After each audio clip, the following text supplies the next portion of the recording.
کہ وہاں فرمایا گیا تھا کہ تین جو سب سے بڑے بڑے گناہ ہیں، والذین لا يدعون مع اللہ الہا آخر، وہ لوگ کہ جو اللہ کے ساتھ کسی اور الہ کو پکارتے نہیں ہیں، کسی اور سے دعا نہیں کرتے، ولا يقتلون النفس التي حرم اللہ الا بالحق، نہیں انسانی جان کو قتل کرتے ہیں جسے کہ اللہ نے محترم قرار دیا ہے مگر حق کے ساتھ، یعنی کوئی قانون کی دفعہ ان کے اوپر لاگو ہو جائے تو بات دوسری ہے۔ قتل عمد کے قصاص میں قتل ہوگا، یا یہ کہ زنا اگر شادی شدہ مرد یا عورت کرتے ہیں تو ان کی سزا جو ہے وہ رجم ہے، جو قتل کی ایک بہت ہی شدید شکل ہے، یا مرتد کی سزا قتل ہے، اور یا پھر یہ ہے کہ کافر کو قتل کیا جا سکتا ہے جو حربی ہو، جس کے ساتھ جو جنگ ہے وہ ڈکلیئرڈ ہو۔ ان چار صورتوں کے علاوہ کسی انسان کو کسی حالت میں کسی جذبے کے تحت قتل کرنا جائز نہیں ہے، حرام ہے، حرام مطلق ہے۔ یہ ہمارے ہاں جو وہ عزت کے نام پر آنر کلنگز جو ہو رہی ہوتی ہیں، یہ سب کے سب جو ہے جرم ہے اسلام کی نگاہ میں۔ کسی کو یہ حق حاصل نہیں ہے کہ اس طرح سے اپنے ہاتھ میں قانون کو لے لیں۔ لیکن اس کے بعد فرمایا تھا کہ جو لوگ یہ کام کرتے ہیں تو پھر یہ ہے کہ یلقا اساما، وہ اس کی پاداش بھگت کر رہیں گے۔ یضاعف لہ العذاب یوم القیامہ، ان کے لیے قیامت کے دن عذاب دگنا کر دیا جائے گا، بڑھا دیا جائے گا۔ وَيَخْلُدْ فِيهِ مُهَانًا، اور وہ رہیں گے اس میں ہمیشہ ہمیش نہایت ذلت کے ساتھ، رسوا ہو کر۔ إِلَّا مَن تَابَ وَآمَنَ وَعَمِلَ عَمَلًا صَالِحًا، اس میں استثناء ہے کہ جو توبہ کرے اور تجدید ایمان کرے یا ایمان لائے۔ اگر پہلے کافر تھا تو ایمان لائے گا، اور اگر پہلے مسلمان تھا لیکن یہ کہ یہ گناہ سرزد اس سے ہوا تو گویا کہ ایک طرح کے کفر میں وہ داخل ہو گیا تھا، ایمان حقیقی سے محروم ہو گیا تھا، تو گویا کہ تجدید ایمان کرے۔ الا من تاب وآمن وعمل عملا صالحا، اور پھر اس کا عمل تبدیل ہو جائے، عمل درست ہو جائے، غلط کام کو فی الواقع چھوڑ دے۔ فَأُولَٰئِكَ يُبَدِّلُ اللَّهُ سَيِّئَاتِهِمْ حَسَنَاتٍ، تو یہ وہ لوگ ہیں کہ اللہ تعالیٰ ان کی برائیوں کو بھلائیوں سے بدل دے گا۔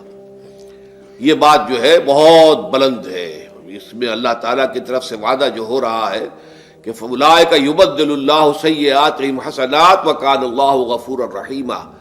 وَمَن تَابَ وَعَمِلَ صَالِحًا، پھر دوبارہ تکرار کے ساتھ یہ بات آ چکی ہے، جو توبہ کرے اور پھر عمل اچھا کرے، فَإِنَّهُ يَتُوبُ إِلَى اللَّهِ مَتَابًا، تو وہ ہے جو حقیقت میں توبہ کرتا ہے اللہ کی جناب میں جیسے کہ توبہ کرنی چاہیے، عمل میں کوئی تبدیلی نہ ہو، اور توبہ کی تسبیح ہوتی رہے۔ استغفر اللہ ربی من کل ذنب واتوب الیہ، آپ نے 10 تسبیحیں کر دی، 1000 مرتبہ کہہ لیا، یہ سب زیرو ہے اللہ کی نگاہ میں۔ ذکر کا ثواب مل جائے گا کہ اتنا وقت آپ نے اللہ کا نام لیا ہے، اللہ کا ذکر کیا ہے، اس کا ثواب تو ملے گا، لیکن یہ توبہ نہیں ہے، اس سے کسی گناہ کی معافی کا کوئی سوال نہیں ہوتا، اس سے برائیوں کے بھلائیوں میں بدلنے کا کوئی امکان نہیں ہے، اس سے اس کی سزا سے بچنے کی کوئی سبیل نہیں ہے۔ اب سورہ تحریم میں خاص طور پر ایک خاص جو پس منظر ہے اس کے اعتبار سے یہ آیت آ رہی ہے، یا ایھا الذین آمنوا توبوا الی اللہ توبۃ نصوحا، اے وہ لوگوں جو ایمان لائے ہو، اے ایمان کے مدعیوں، دعوے داروں، توبہ کرو اللہ کی جناب میں، لیکن وہ توبہ خالص ہونی چاہیے، توبۃ نصوحا۔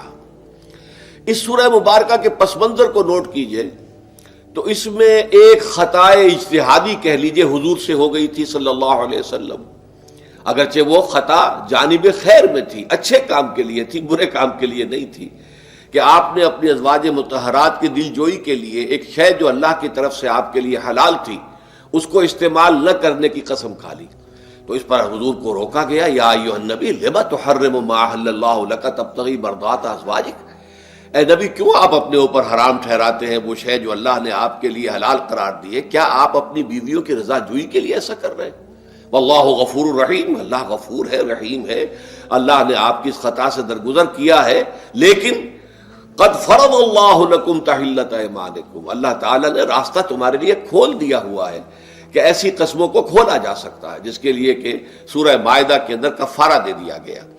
تو گویا کہ حضور کو یہاں حکم دیا جا رہا ہے کہ آپ اپنی اس قسم کا کفارہ دیجئے، قسم کا، اور یہ جو قسم ہے اس کو کھول دیجئے۔ نمبر 2 پہ پھر 2 ازواج مطہرات کا معاملہ آیا کہ حضور نے ایک راز کی بات کہی ایک زوجہ محترمہ سے، لیکن انہوں نے وہ راز جو ہے وہ دوسری زوجہ محترمہ کو پہنچا دیا جن میں زیادہ آپس میں قریبی تعلق تھا. تو گویا کہ یہ بھی ایک طرح سے خیانت ہو گئی، اس لیے کہ راز جو ہے وہ تو ایک امانت ہوتا ہے، اور خاص طور پر عائلی زندگی میں میاں بیوی کے درمیان کے جو معاملات ہوتے ہیں وہ تو بہت ہی رازداری پر مبنی ہوتے ہیں. اس لیے ان میں سے کوئی چیز جو ہے جس کو خاص طور پر کہا گیا ہو کہ یہ ایک راز کی بات ہے جو تم سے کہہ رہا ہوں، کسی اور سے کہنا نہیں ہے، تو اس میں جو غلطی ہوئی ہے وہ بھی ایک بڑی غلطی تھی حضرت عائشہ صدیقہ رضی اللہ تعالی عنہا ان کی. تو ان دونوں کے پس منظر میں پھر تیسری بات آئی کہ اہل ایمان اگر تم غافل ہو اپنے اہل و عیال کی طرف سے اس اعتبار سے کہ ان کا کردار کیسا بن رہا ہے، وہ اللہ کے بندے ہیں یا کوئی غلطیاں کر رہے ہیں، خطا کر رہے ہیں، تو دیکھو یہ تم ان کے ساتھ جو ہے وہ محبت نہیں کر رہے، عداوت کر رہے ہو. اس لیے کہ تمہاری اس نرمی، تمہاری اس شفقت اور ان محبت کے اندر اس درجے بڑھ جانا کہ اس میں اللہ تعالیٰ کے جو حرام کردہ امور ہیں ان میں بھی تم ملوث ہو جاؤ، تو یہ گویا کہ در حقیقت تم اپنے آپ سے بھی دشمنی کر رہے ہو اور ان سے بھی دشمنی کر رہے ہو. اپنے آپ سے دشمنی کر رہے ہو کہ تمہاری عاقبت خراب ہوگی، ان سے دشمنی کر رہے ہو کہ ان کی اگر تربیت غلط ہو جائے گی تو گویا کہ وہ جہنم کا نوالا بنیں گے.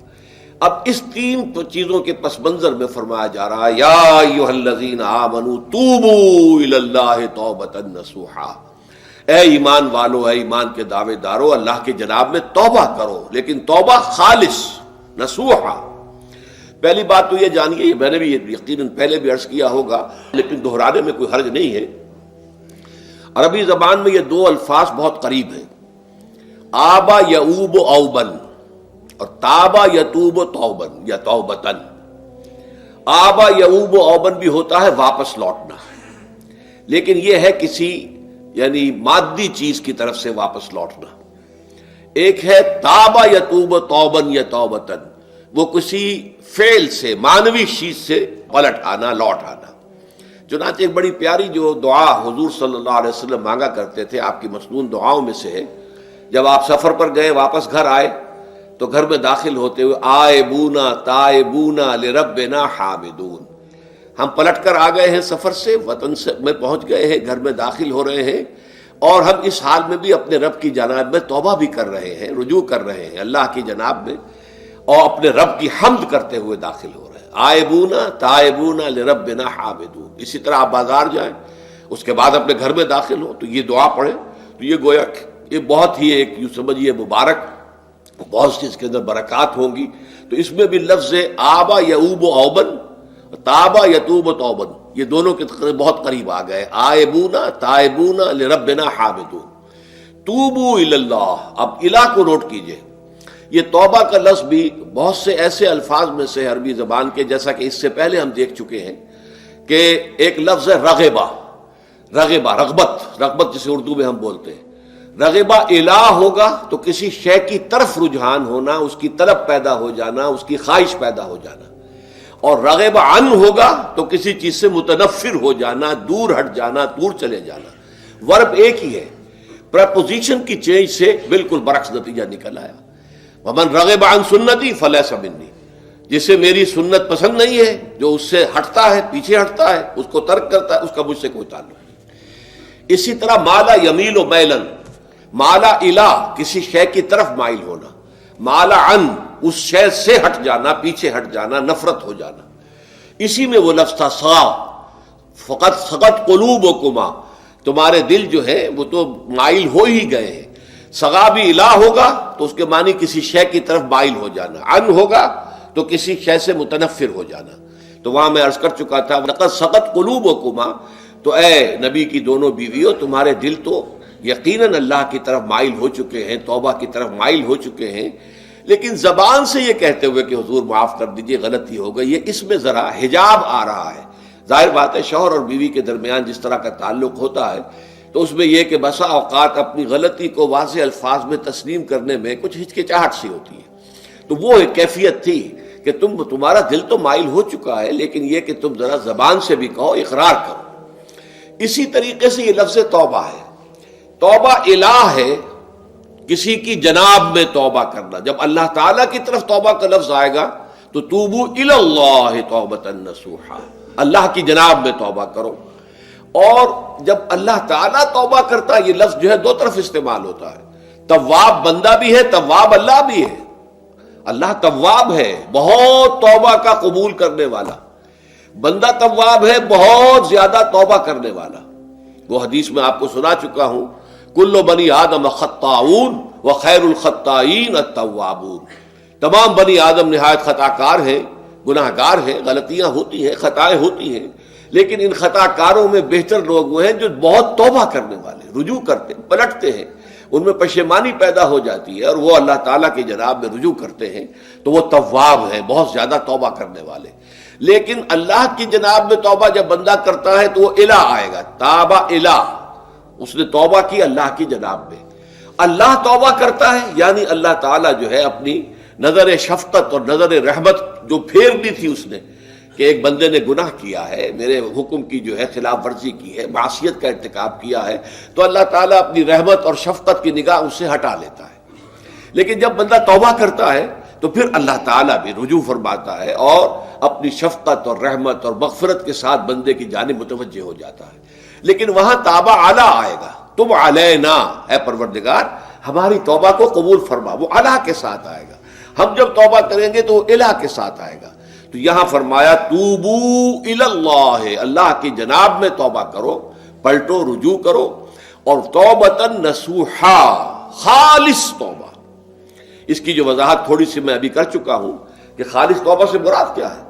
یہ نہیں کہ بس توبہ کی ورد ہو رہا ہے اور توبہ جو ہے وہ اس کے کلمات زبان سے ادا کیے جا رہے ہیں۔ بعض لوگ ہیں وہ جو آیت کریمہ ہے اس کا 1.25 لاکھ کا ہو رہا ہے، ورد ہو رہا ہے، کتنا ہو رہا ہے، اس کی تسبیح پڑھ رہے، اس سے کچھ نہیں ہوتا جب تک کہ دل کے اندر گناہ سے نفرت پیدا نہ ہو جائے، حقیقی پشیمانی نہ ہو کہ یہ مجھ سے بہت غلط حرکت سرزد ہوتی رہی ہے، پختہ ارادہ نہ ہو کہ آئندہ یہ کام نہیں کروں گا یا کروں گی، اور یہ کہ بالفعل بھی اس کام کو چھوڑ دے۔ یہ 3 شرطیں کم سے کم ہیں ان چیزوں میں کہ جو حقوق اللہ میں سے اللہ تعالیٰ کے حقوق، ان میں کوتاہی ہوئی ہے، ان میں غلطی ہوئی ہے، اس میں انسان نے کسی معصیت کا ارتکاب کیا ہے، تو 3 شرطیں۔ حقیقی پشیمانی نمبر 1، جس کے لیے میں نے اقبال کا شعر آپ کو سنایا تھا جو بالکل نوجوانی کے دور میں انہوں نے کہا تھا، اور کسی، اب میں نام بھول رہا ہوں، کوئی بہت بڑے شاعر تھے، استاذ تھے، اساتذہ، استاذ الشعراء، انہوں نے کہا تھا کہ میاں صاحبزادے اس عمر میں اور یہ شعر، اس قدر اونچا شعر ہے کہ موتی سمجھ کے شان کریمی نے چن لیے قطرے جو تھے میرے عرق انفعال کے۔ انفعال کہتے ہیں شرمندگی کو، کہ میں جب شرمندہ ہوا کہ میں اللہ کی جناب میں یہ کیا حرکت کر بیٹھا، تو اس سے میری پیشانی پر جو پسینے کے قطرے رونما ہوئے، اللہ تعالیٰ نے ان کو موتی سمجھ کے چن لیا۔ اللہ تعالیٰ کو بندے کی توبہ سے اتنی خوشی ہوتی ہے۔ وہ حدیث بھی میں آپ کو سنا چکا ہوں کہ تم اندازہ کرو، ایک شخص ہے کہ جو ایک ریگستان میں لقودق صحرا میں سفر کر رہا تھا، اس کا ایک اونٹ تھا جس پر وہ سفر کر رہا تھا، اسی پر اس کا جو بھی راستے کا کچھ کھانا وانا تھا، خوراک تھی، وہ بھی، اس کی پوٹلیاں بھی تھیں اور پانی کی چھاگل بھی بندھی ہوئی تھی۔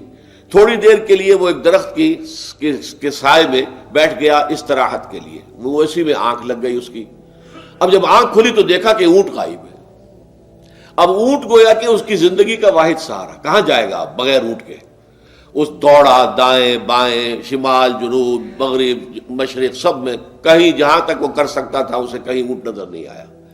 تو پھر وہ اسی درخت کی سائے میں آ کر بیٹھ جاتا ہے موت کے انتظار میں کہ اب تو موت ہی آئے گی، نہ کھانے کو کچھ، نہ پینے کو پانی، نہ سواری کہ میں کہیں یہاں سے نکل سکوں۔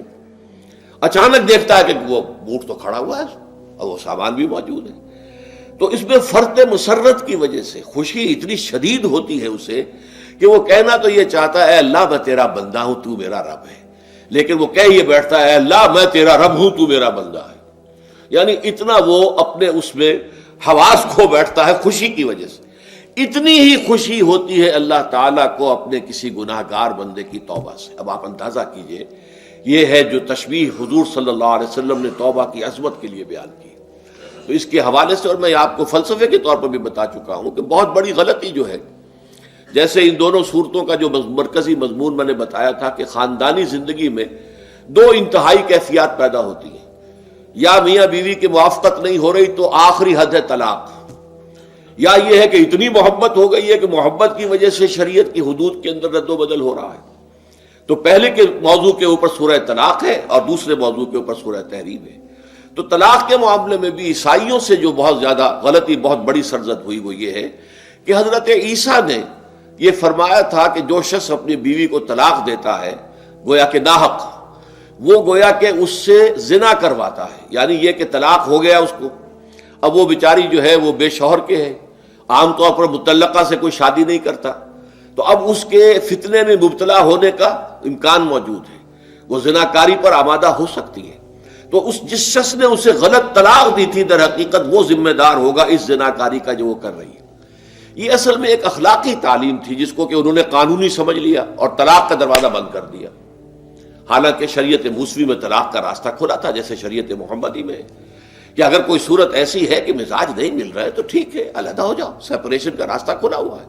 اگرچہ اللہ کو حلال چیزوں میں سب سے زیادہ ناپسند طلاق ہے، اللہ چاہتا یہی ہے کہ یہ بندھن بندھ جائے تو بندھا رہے ساری عمر، لیکن یہ کہ یہ بھی نہیں ہے کہ گھر کے اندر چخ چخ ہوتی رہے، چپکلش چلتی رہے، گھر کے اندر چین نہ رہے، راحت نہ رہے، باہمی اعتماد نہ ہو اور پھر بھی وہ بندھن بندھا رکھا جائے، اس کا کوئی فائدہ نہیں۔ تو قانون وہ تھا لیکن اخلاقی تعلیم یہ تھی، جیسے حضور نے فرمایا ابغض الحلال عند اللہ الطلاق، لیکن ساتھ ہی میں نے وہ حدیث بھی آپ کو سنا دی کہ جو شخص اپنی بیوی کی جو بھی اس کی روش ہے اس سے سخت نالاں ہے، شکایتیں کرتا پھرتا ہے دوسروں سے، طلاق نہیں دیتا، تو اللہ تعالیٰ اس کی دعا سنتا ہی نہیں کہ جب میں نے تمہارے لیے راستہ کھلا ہوا تھا وہ تم اختیار نہیں کر رہے۔ تو یہی معاملہ در حقیقت عیسائیوں نے اس حد تک بڑھایا کہ حضرت آدم اور حوا سے جو خطا ہو گئی تھی وہ خطا جو ہے وہ تو ہر انسان دنیا میں جو آتا ہے تو خطا کار ہے، وہ اپنے آباء و اجداد، اپنے اماں حوا اور اپنے ابا آدم کی خطا لے کر اپنے ساتھ پیدا ہو رہا ہے، تو گناہ گار ہے۔ Man is sinful from the very birth. اب اس کا کیا علاج ہو؟ پھر وہ تو اس کا علاج ڈھونڈا کہ اللہ نے اپنا اکلوتا بیٹا زمین پر بھیج کر اور اسے ان لوگوں کی طرف سے کفارہ بنا لیا کہ جو ہمارے اس بیٹے پر ایمان لے آئے۔ یہ سارا عقیدہ بنائے فاسد علی الفاسد کیوں ہوا؟ کہ توبہ کے بارے میں تصور ان کا غلط ہو گیا۔ اللہ قرآن مجید نے واضح کیا کہ غلطی تو ہوئی تھی حضرت آدم و حوا سے، شیطان کے بہکانے میں آ گئے تھے، لیکن یہ کہ پھر انہوں نے توبہ کی، اللہ نے تاب علیہ، اللہ نے اس کی توبہ قبول فرما لی۔ فتلقى آدم من ربہ کلمات فتاب علیہ، تو آدم نے اپنے رب سے کچھ کلمات سیکھ لیے، پشیمانی تو ہو گئی تھی، شرمندگی ہو گئی تھی، لیکن الفاظ نہیں مل رہے تھے، کن الفاظ میں میں اللہ کی جناب میں توبہ کروں۔ اللہ کی کمال شفقت کے اللہ نے وہ الفاظ بھی انہیں تلقین کر دیے جو سورہ اعراف کے اندر بیان ہوئے ہیں، ربنا ظلمنا انفسنا وان لم تغفر لنا وترحمنا لنکونن من الخاسرین، اللہ نے توبہ قبول فرما لی، فتاب علیہ۔ اب جو بچہ پیدا ہو رہا ہے نسل آدم کا، وہ کوئی اپنے جد امجد جو ہے حضرت آدم اور حضرت حوا کے گناہ کی پوٹ لے کر نہیں آتا ہے، وہ تو کل مولود یولد علی الفطرہ، فطرت الاسلام پہ پیدا ہوتا ہے۔ تو توبہ کی در حقیقت جو عظمت اور حقیقت ہے ہمارے دین میں، اس کو نہ سمجھنے سے بھی بہت بڑی غلطیاں لوگوں سے ہو جاتی ہے، اور تاریخ انسانی میں اتنی بڑی بڑی غلطیاں ہوئی ہیں۔ طلاق کے معاملے میں بھی عیسائیوں نے پھر یہ کیا کہ سوائے اس کے کوئی شکل نہیں ہے کہ بیوی زناکار ہو تو پھر تو طلاق ہو جائے گی، سیپریشن ہو جائے گی، لہذا جو طلاق دینا چاہتے تھے وہ ایسے مواقع پیدا کرتے تھے کہ بیوی زنا کرے، یا یہ کہ جھوٹی گواہیاں فراہم کرتے تھے زناکاری کی اور پھر اس سے چھٹکارا حاصل کرتے تھے۔ اس کے بغیر چھٹکارا حاصل کرنے کی کوئی شکل نہیں تھی۔ اس پر بڑے بڑے افسانے جو ہیں وہ مغربی لٹریچر کے اندر آپ کو ملیں گے کہ عورت سے نجات پانے کے لیے انہیں پھر یہ کرنا پڑتا تھا کہ جھوٹے طور پر جھوٹا الزام تہمت لگا کر اس کے اوپر زنا کا الزام ثابت کرے، یا یہ ہے کہ اسے واقعتاً خود ایسے حالات میں ڈال دے کہ وہ زانیہ بن جائے اور پھر اس سے نجات حاصل۔ یہ گویا کہ پھر وہی بنائے فاسد علی الفاسد، ایک غلط بات کے اوپر دوسری غلط بات کہی۔ تو توبوا الی اللہ توبۃ نصوحا، توبہ کرو اللہ کی جناب میں جو کہ خالص توبہ ہو۔ خالص توبہ میں 3 شرائط میں نے بیان کر دی کہ اگر اللہ کے حقوق میں معاملے میں کبھی بیشی ہوئی ہے تو پھر یہ ہے کہ پشیمانی حقیقی، عزم مصمم دوبارہ نہیں کروں گا نہ کروں گی، اور نمبر 3 یہ کہ ایک مرتبہ اس گناہ کو لازماً چھوڑ دینا۔ اس کے بعد جو ہے اگر یہ حقوق العباد میں سے ہے تو ایک چوتھی اضافی شرط ہے، یا تو اس کی تلافی کرو، اس کا پیسہ مارا تھا تو پیسہ دو، بہن کا حق جو ہے وراثت میں کھایا تھا تو اس کو ادا کرو، یا اس سے معافی حاصل کرو، یا پھر ایک شکل ہو سکتی ہے کہ اگر وہ فوت بھی ہو گیا ہے، اب کوئی شکل نہیں ہے، اس کی طرف سے صدقہ و خیرات کرتے رہو، اللہ یہ میں کر رہا ہوں اس کے حساب میں اس کو جمع کر دے، اور میری جو کوتاہی تھی اس کو معاف فرما دے، اس کو جو ہے وہ ڈیبٹ کریڈٹ ہو جائے گا، ورنہ پھر آخرت میں یہ ہوگا کہ آپ کی نیکیاں اس کے حوالے کی جائیں گی۔ یا آپ کے پاس نیکیوں کا ذخیرہ بھی کافی نہ ہوا تو اس کے گناہ آپ کے پلڑے میں ڈال دیے جائیں گے. اور اسی کو حضور نے فرمایا کہ میری امت کا اصل مفلس وہ ہے. آپ نے پوچھا اتدرون من المفلس، آپ لوگ جانتے ہیں کہ مفلس کون ہوتا ہے؟ تو صحابہ نے وہی جواب دیا جو ہم میں سے ہر شخص جواب دے گا، المفلس عندنا من لا درہم لہ ولا دینار. ہمارے نزدیک ہم مفلس اس کو کہتے ہیں جس کے پاس درہم و دینار نہیں ہے، روپیہ پیسہ نہیں ہے. حضور نے فرمایا نہیں، میری امت کا مفلس وہ ہوگا جو قیامت کے دن حاضر ہوگا، بہت سی نمازوں کی وہ پنڈ لے کر آئے گا، وہ گٹھڑی لے کر آئے گا، گٹھڑا لے کر آئے گا، اور روزوں کا اور اس کا اور حجوں کا اور عمروں کا، لیکن وقد شتم ھذا واکل مال ھذا، اس نے مال کھایا تھا فلاں کا حرام طریقے سے، فلاں کو گالی دیتی تھی، فلاں پر تہمت لگائی تھی، حقوق العباد کے اندر جو ہے اس کی عزت پر حملہ کیا تھا. وہ سارے مدعی جمع ہو جائیں گے. اللہ تعالیٰ کسی سے کہے گا بھائی تم اس کی نمازیں لے جاؤ، کسی سے کہے گا اس کے روزے لے جاؤ، اچھا تم لو حج لے جاؤ، اس کے عمرے لے جاؤ، اور اس کے بعد بھی مدعی باقی ہوں گے.